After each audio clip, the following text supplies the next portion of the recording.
स्वागत है आपका अपने चैनल द स्मार्ट ज्ञान अड्डा में। जी हाँ फ्रेंड, एमएलसी संजय कुमार सिंह जी ने नीतीश कुमार से मुलाकात की और मुलाकात के बाद जो है विशेष शिक्षक नियमावली को लेकर के और नियोजित शिक्षकों को राज्यकर्मी का दर्जा लेकर के बीपीएससी के समतुल्य बनाने या क्या क्या चीज़ दिया जा रहा है नियोजित शिक्षकों को, इस पर बहुत ही सटीक और सही बातें बताई है। तो सीधे चलेंगे अगले स्लाइड पर और देखेंगे क्या कुछ वार्ता हुई है।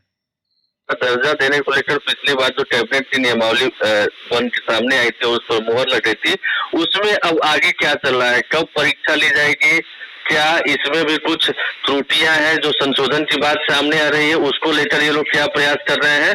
बहुत बहुत धन्यवाद सर पहले आबी टीवी में जुड़ने के लिए संजय जी। ठीक है, थैंक यू। हाँ, तो क्या क्या क्या डेवलपमेंट है सर इसमें, क्या कब तक परीक्षा ली जा सकती है या फिर कुछ खामियां रह गई उसमें?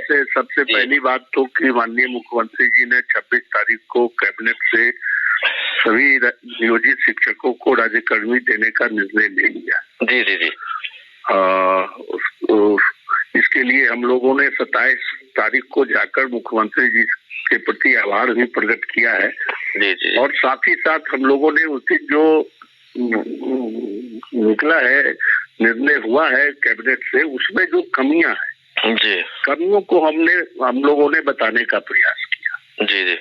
और लिखित रूप में भी हमने पत्र दिया है 4 तारीख को, डिटेल्स बिंदुवार 3 तारीख को मुख्यमंत्री जी को दिया है जी कि क्या क्या कमियां हैं उसमें और इसमें उसको सुधारने की आवश्यकता है। और सबसे बड़ी कमी जो है, जो कि वो 3 ऑप्शन के साथ पदस्थापन करने की बात जो की गई है, मतलब कि शिक्षक जहां आज के दिन काम कर रहे हैं वहां से दूसरे जगह चले जाए।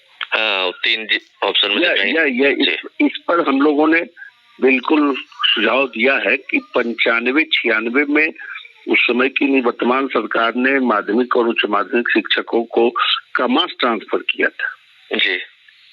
और उस समय से जो सेकेंडरी एजुकेशन बिहार का चरमराया वह आज तक सुधर नहीं सका। जी जी। यह इतिहास गवाह है जी। उसी के हवाले से हम लोगों ने कहा कि शिक्षकों का मास ट्रांसफर नहीं होता है, ऐच्छिक ट्रांसफर होता है जी। अब ये तो एक तरह से कि हम नई नियुक्ति कर रहे हैं, इसलिए हम इनकी पदस्थापना नए जगहों में करेंगे।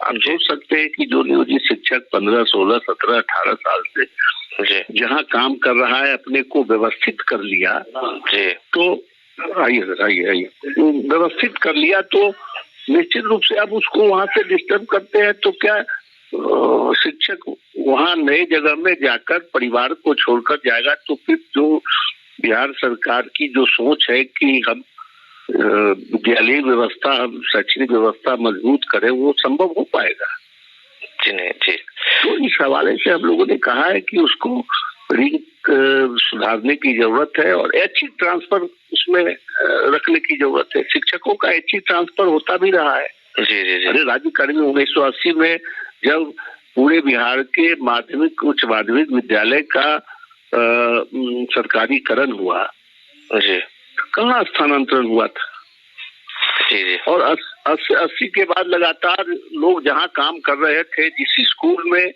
प्राइवेट मैनेजमेंट के तहत, वही उसी स्कूल का सरकारीकरण हुआ। जो शिक्षक वहाँ काम कर रहे थे उसी स्कूल में काम करते रहे। जी जी। शैक्षणिक व्यवस्था बहुत तरीके से चल रही थी और 95-96 का इतिहास गवाह है कि जो ध्वस्त हुआ सेकेंडरी एजुकेशन, जो डिरेल्ड हुआ, आज तक वह सही जगह पर नहीं आता जी। आपने कहा कि बिंदुवार मैंने डाला तो एक ये बातें हो गई, और क्या क्या है उसमें विसंगतियां जो दूर करने की बात अनुरोध किया आप लोगों ने? तो सबसे पहला तो यही हमने किया है जी। और दूसरा है कि परीक्षा उत्तीर्ण नहीं होने पर स्थानीय निकाय के ही शिक्षक रहेंगे जी।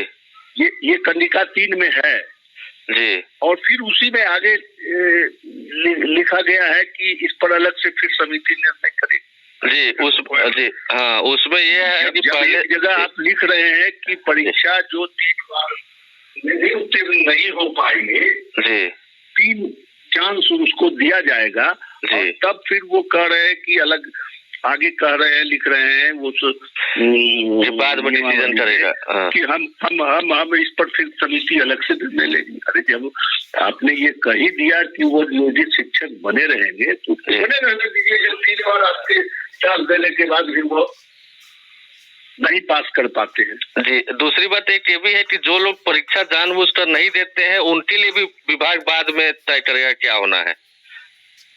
नहीं, जानबूझकर नहीं क्यों देंगे?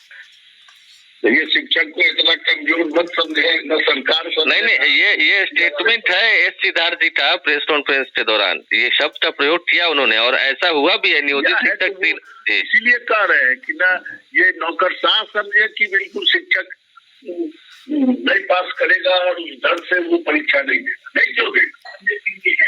नहीं, ऐसे 3000 के आसपास शिक्षक पिछले वाले में भी थे जो दक्षता परीक्षा जो अवॉइड किया जिन्होंने, तो उनको भी लास्ट चांस दिया गया था कि वो लोग दक्षता परीक्षा दें। ऐसा हम कह रहे हैं 4 लाख 3 लाख शिक्षक में क्या हजार बोल रहे हैं? 3000 के आसपास जी। 3 लाख शिक्षक में अगर की संख्या में दक्षता परीक्षा में 3,000 शिक्षक अगर उपस्थित रहा, उसके बहुत सारे कारण हो सकते हैं। जी। आप ये क्यों समझ रहे हैं कि वो अवॉइड किया, नहीं देने की इच्छा रखता है? जी, अच्छा, एक 1% भी नहीं हुआ जी।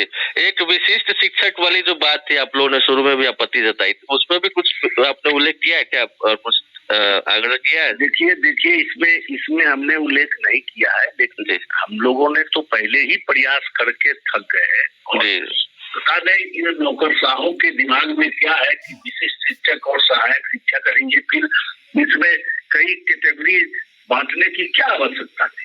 जी। हम लोग तो कहे थे कि जैसे बीपीएससी वालों को सहायक अध्यापक का नामाकरण किए हैं, इनको भी वही नाम दीजिए, इसमें कहीं कोई दिक्कत नहीं थी जी। लेकिन फिर भी नहीं सुना गया था। आप कह रहे हैं कि सारी सुविधा हम समान देंगे जी, तो इसको विशिष्ट शिक्षक कह के और उसको सहायक अध्यापक कह के क्या कर लीजिएगा?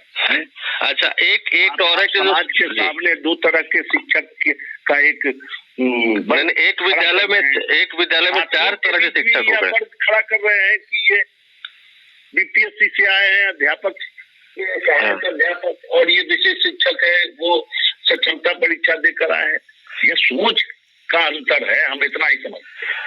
जो पदाधिकारी, जो नौकरशाह यह सोचता है कि हम शिक्षा को मजबूत ही कर लेंगे जी, उसकी ऐसी सोच से कितनी शिक्षा मजबूत होगी कि वह फिर वर्ग बांट रहा है शिक्षकों में जी। ये सहायक अध्यापक, ये विशेष शिक्षक और शिक्षक। एक चीज और था सर, ये कि सीनियरिटी के लिए जो कहा जा रहा था कि जब वो परीक्षा देकर राज्यकर्मी बन जाएंगे तभी से काउंट होगा, इस पर कुछ क्लियरिटी आई है क्या कुछ आप लोगों ने? देखिए ये तो एक चीज जान लीजिए कि जो कैबिनेट के निर्णय और अधिसूचना है उसके साथ साथ कई एलाइड नोटिफिकेशन होने हैं उससे जो जुड़े हुए हैं, उनकी सेवा की गणना, उसके वरीयता का सवाल, ये सारे सवाल बाद में, प्रमोशन का भी बहुत डिटेल्स इसमें नहीं है, ये सारे नोटिफिकेशन इससे लायक है, इससे जुड़े हुए हैं, वो बाद में होंगे। हम लोग उसका इंतजार कर रहे हैं, फिर उसकी समीक्षा करेंगे, फिर हम लोग सवाल खड़ा करेंगे। अच्छा, इसमें अभी तक कुछ तय हो पाया कि परीक्षा कब ली जाएगी और किस सरकारी एजेंसी से ली जाएगी? बीपीएससी या बीएससी से? विभाग का काम है, इसमें तय करने का विभाग अपनी सुविधा और अपनी तैयारी को देखते हुए तय करेगा। हाँ, लेकिन आप लोग तो चाह रहे हैं कि जल्द से जल्द हो जाए छुट्टी प्रक्रिया। चलिए संजय जी, बहुत बहुत धन्यवाद। इस वक्त हमारे साथ तिरहुत